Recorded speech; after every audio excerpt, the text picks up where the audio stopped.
Today, we're making the darkest beer in the world to see what happens when we distill it.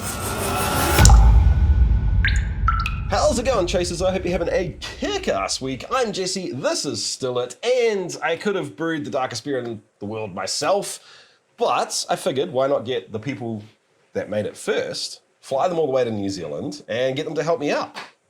Thanks for being here, guys. Yeah, thanks for having us. Hell yeah. So tell me, why is the beer you made special, and how do you know how dark it is, and is it actually the darkest beer in the world? Yeah, we think it's the darkest beer in the world based on the limited Google searching we did, but we're reasonably certain. Okay. How do we know? A couple of things. Number one, we put it in a computer program. It spit out what's called an SRM. It's just like a scale for darkness. It goes from 0 to about 40. Ours was 104. So it's like literally off the charts. Okay. Right. And then the other thing Unmeasurably dark. Yeah, exactly.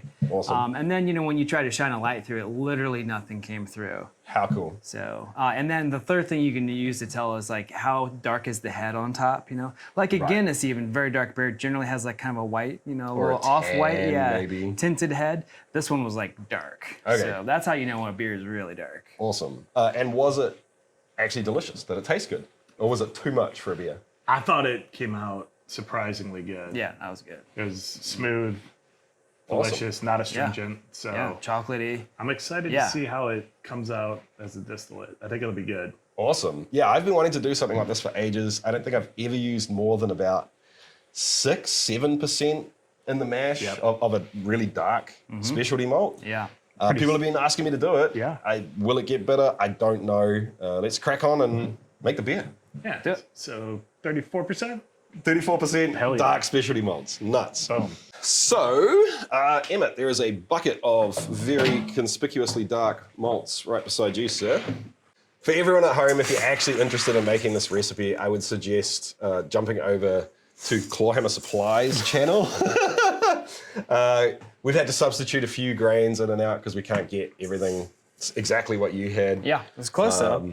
But yeah, I think we did pretty good. This is a mixture of chocolate malt, chocolate wheat, Shepherd's Delight, and dark chocolate malt to kind of make up the aggregate of 34%.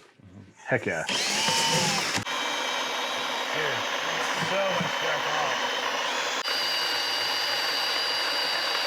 Like that's crazy, man.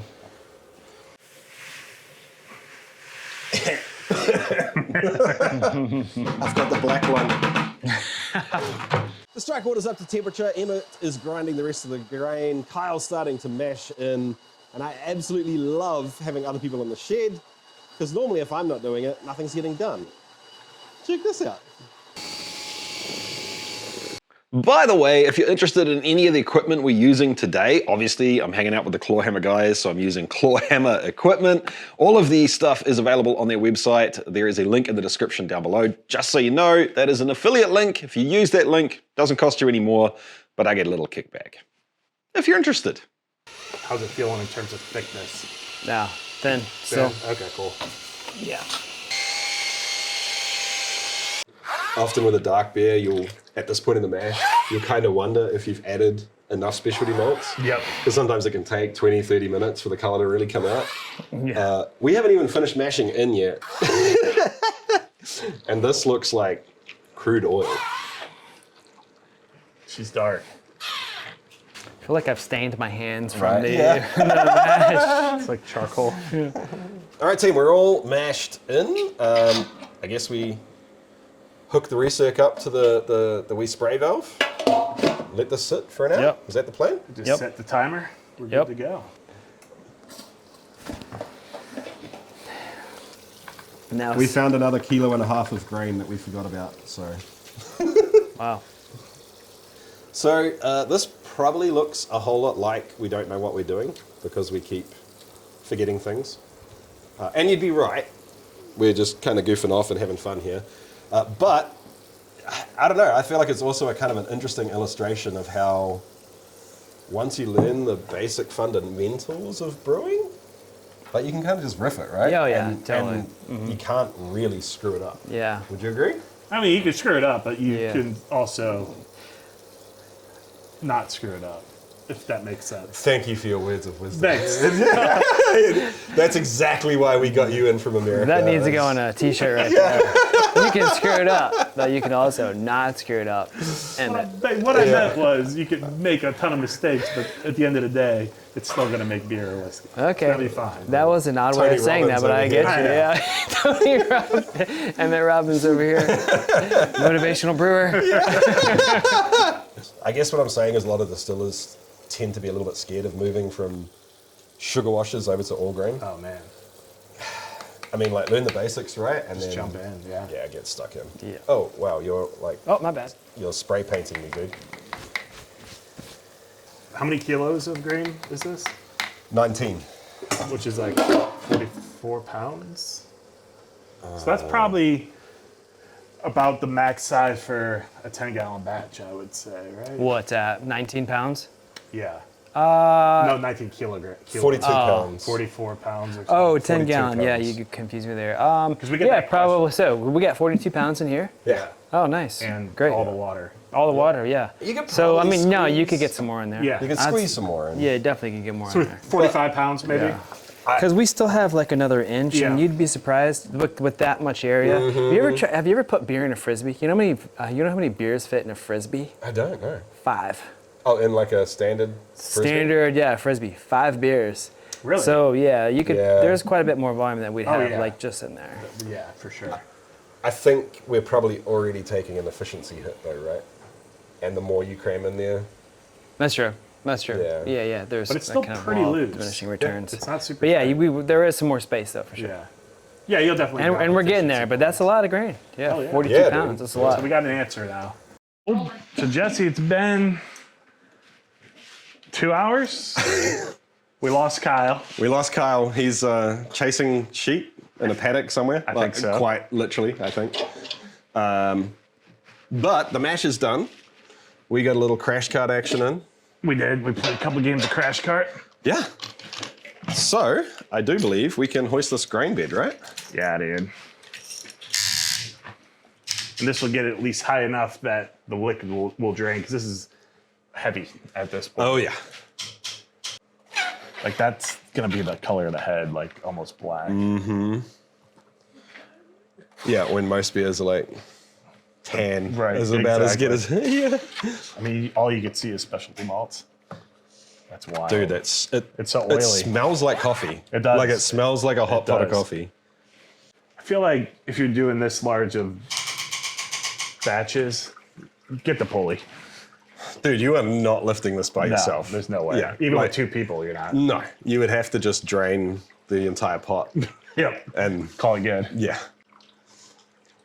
Cool. So we're just gonna let that drain, probably, right, Jesse? For a little bit. I think so, dude. I'm just Yeah. gonna crank this to 100% of power just to get the heat going while it's draining. Is that cool? Get up to boil? Yeah, At sure. least start it on its journey. We'll do 100 and not 99. We did a really quick down and dirty sparge on the grain basket. Just tip some hot water in on top. But we're going to take out enough liquid now for distilling purposes. I want to know what this tastes like as a beer. So we're going to make a beer out of this as well. So we'll put enough into here.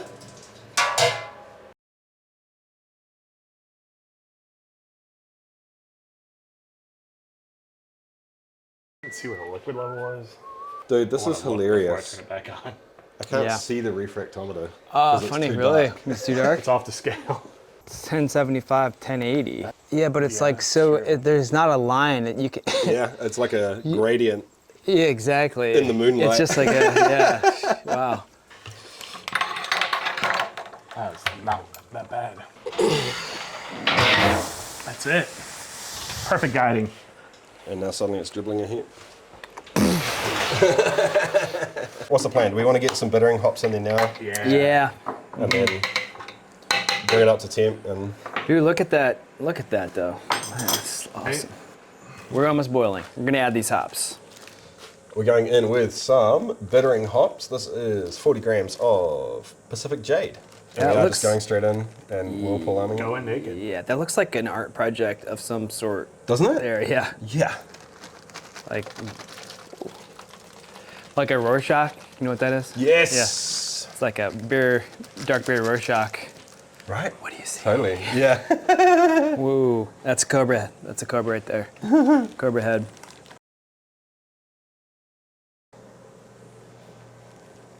That is crazy looking, man. We just gotta That is stand here and so stare wild. at this for like the next 5 minutes. It's cool to look at. It's cool. So I'll be real. I kind of know what this is, but I've never actually used one before. Apparently, you put it on here. And do you want to show me what to do with this? Yeah, you want to put it on the outside of the kettle. Remember, I did that once, Jesse. But yeah, you just pop it in. It's just a whirlpool arm. You want the Teamwork. arm pushing it so it's making a whirlpool. And it what's basically the benefit there? makes all the hops just get to the center. So when you're drawing off, you're not pulling them into your pump. So you don't have to physically sieve the hops; they just sit in the middle. Yeah, you don't need to use a hop bag keep or the- basket. Yeah, it just creates a little kind of cone in the middle. Yeah. So speaking of that, Here we go. it's we going in now? It's been Yeah. boils done. Yeah. Okay. Flame out. Should we add them? Yeah, Go for it. Heck yeah. So that was our flame out edition, which basically means the boil's finished. We added 100 grams of Saz, and this is just gonna impart less bitterness, more aroma, and just give it that beer flavor. Ooh, that smells good. Check out the whirlpool action. We don't have to talk about it. We can just go straight in, right? Yeah, just be clean as you can. You don't want to just go shoving it in there, but Well, actually, should we? just tease do it, this. do whatever you want. Yeah, look at that. He's now a brewer.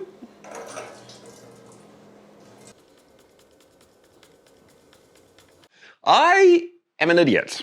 While on holiday in Australia, I formatted a card that had some footage for this video on it.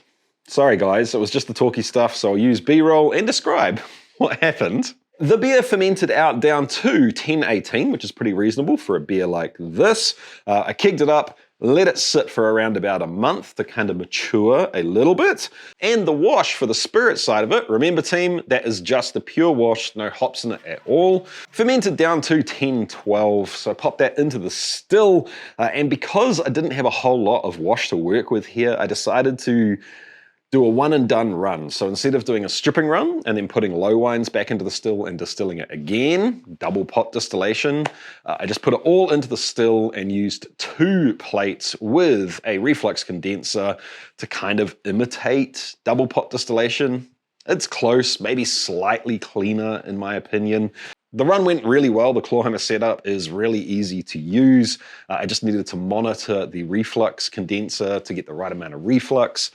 Took 4 shots in heads, discarded those, and settled into collecting hearts. I proofed it down to 45% and let that sit for a month as well. Partially to let it clean up a little bit. It wasn't on oak or anything like that. I wanted to taste it white. Mostly, I was letting it sit to let the beer catch up. Shall we taste? Those of you that are OG still at watches have probably heard part of the story before, but here we go.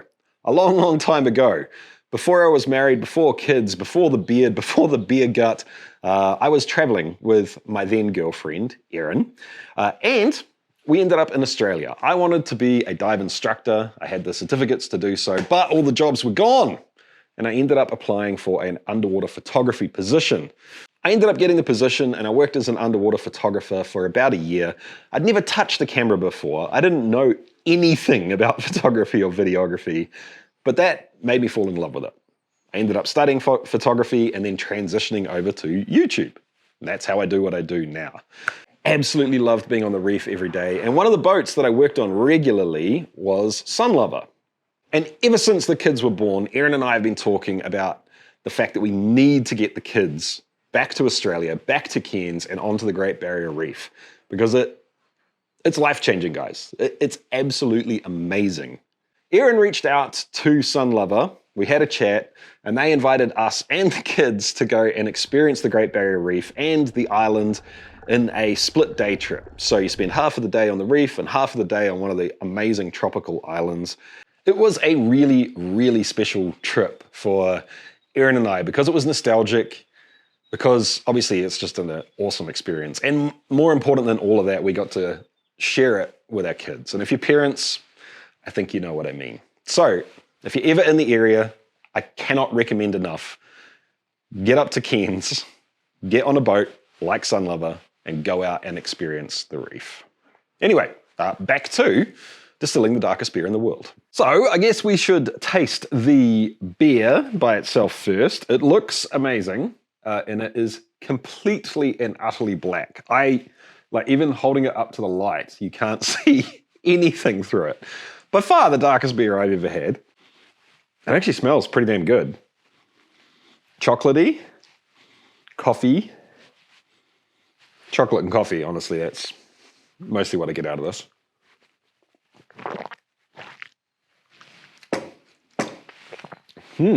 Not entirely what I was expecting, I'll be honest. It's intense, definitely intensely chocolatey, a fair bit of coffee, a very slight heading towards, I hope I don't ruin dark beer by saying this to people, but soy sauce. There's definitely some kind of biscuity, grainy action going on too, which is really nice. It's not dissimilar to Guinness in a lot of ways. I think the creaminess is coming more from the extra specialty malts in here and from just the thickness of it and not from nitro, obviously. This is just carbon dioxide. It has a ever so slightly sour note to it, like Guinness. That could be an infection, but I don't think so because this has been in the keg for over a month now. It could just be all of that freaking chocolate malt too. You know how coffee is sometimes almost sour? Not sour, acidic? Could be that. So it's not the sort of thing that you're going to be smashing a whole lot of, but sipping away in front of a fire on a cold winter's night? Totally. Yeah. I can't get over how dark this is. Like, it's like staining my fingers black. I can't, like, I've had dark beer before, but this is, if I hold it up to the light, there's nothing coming through. We need more power. Let me get a decent torch. Hold on. Absolutely nothing, like not even on the edges. Anyway, I'm very interested to see what kind of whiskey this makes. Let's try. Here's the whiskey at 55% ABV.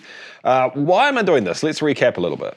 First of all, it's kind of for the fun of it. I mean, let's face it, a beer that dark is kind of fun in and of itself. And I've definitely not distilled anything with this much specialty malt in it before. Nothing that looks anything like this. It's just kind of ridiculous. It's off the chart. But there's kind of rumors about using too much specialty malts in distilled products. People say that it'll make it bitter. It'll completely ruin the flavor, and all you'll taste is chocolate malt. On the other side, I've had someone that got in touch with me and said, Jesse, I screwed up. I misunderstood the instructions. I have fermented 100% chocolate malt. What should I do? And I just said, distill it. See what happens. He distilled it and came back and said, you know, it's really not that bad. It's actually not terrible. So I thought, what the hell? Should probably try this, right? Here we are. I'll be real with you. I'm kind of disappointed about the nose. It smells a whole lot like distilled white whiskey. Nothing like this. It smells like the white whiskeys I've made that have a little bit of chocolate malt in them. Like I think that I can detect that there's chocolate malt in there, but who knows? It's kind of coming across more like a sweet, light chocolate. Like a Cadbury Dairy Milk kind of thing. What I am getting a little bit more of is almost like a caramelly kind of sweetness and body to it that doesn't normally show up. That's a little bit higher than normal. Let's have a taste. Okay, it's pretty similar on the palate, to be honest. Oh. Huh. So the initial aroma, and when it first hits your palate, it's kind of like I initially described it. It tastes like a unaged white whiskey with a little bit of chocolate malt in it. But after you swallow, the flavors that are in this beer, the more intense dark chocolate, the coffee, they kind of come and then just keep coming. It's almost like it coats your mouth. You don't detect it until it's gone, and then it sort of creeps up on you. Huh. That's really interesting. So it's not bitter at all. It's not astringent at all. Definitely more caramelly than normal. And when you let it linger, it actually tastes more chocolatey than that, and more coffee than that. So in terms of actual application, I'm a little bit torn here. It's not nearly as intense as honestly I thought it was going to be. And I'm slightly disappointed because of that. I was kind of hoping to be able to make a sledgehammer here. Perhaps something that you could age like this and then blend back in at like 10% into other things that you have to kind of bump up that more intense dark malt flavor. You could still do that. You could still do that to get a little bit of that aftertaste sort of coming out in a standard whiskey. But the more I think about it, the more I don't know if that's how I would use it. It's not entirely balanced as it is right now. The aftertaste, the lingering flavors, like kind of too intense for what the whiskey is. That might change actually if you could put it into a barrel and get a bunch of like barrel candy and sweetness coming off the barrel. Yeah, maybe that would work. So it would sort of intensify the flavors and aromas when you first put it into your mouth and when you smell it because of the barrel, and then that would more match the aftertaste. That could work. You know what? Maybe what I do learn from this experiment is going up to maybe 10% specialty malts wouldn't be the end of the world. Let me know what you think, team, both in terms of, you know, maybe what this little experiment shows and what we can learn from it. And also, obviously, if you've tried something like this, if you've tried a buttload of specialty malts in a whiskey, I'd be very interested to hear what you have to say. I need time. I need time to process this. I'm going to have to come back to this spirit a few times and sip on it, I think. So that's what I'm going to be doing for the next few days. I hope you guys have an awesome time, and I'll catch you next video. See you then, team. Bye.